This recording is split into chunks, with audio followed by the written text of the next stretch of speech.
سال 2025 کا سورج طلوع، وزیر اعظم نریندر مودی نے دی عوام کو نئے سال کی مبارکباد۔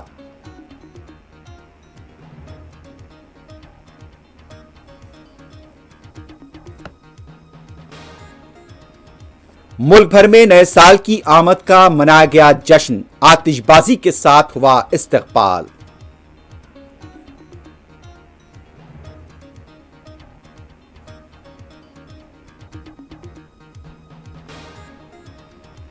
حیدرآباد میں بھی مختلف مقامات پر نئے سال کا کیا گیا استقبال، کئی جگہ پر کاٹے گئے کیک۔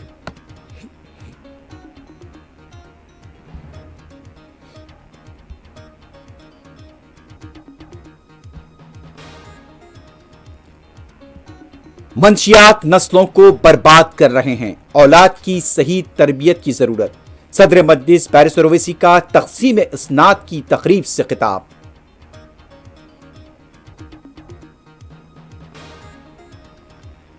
نئے سال کی آمد کے جشن کے موقع پر حیدرآباد کے کئی مقامات پر نشے کی حالت میں گاڑیاں چلانے والوں کے خلاف کریک ڈاؤن، درجنوں کیسز درج۔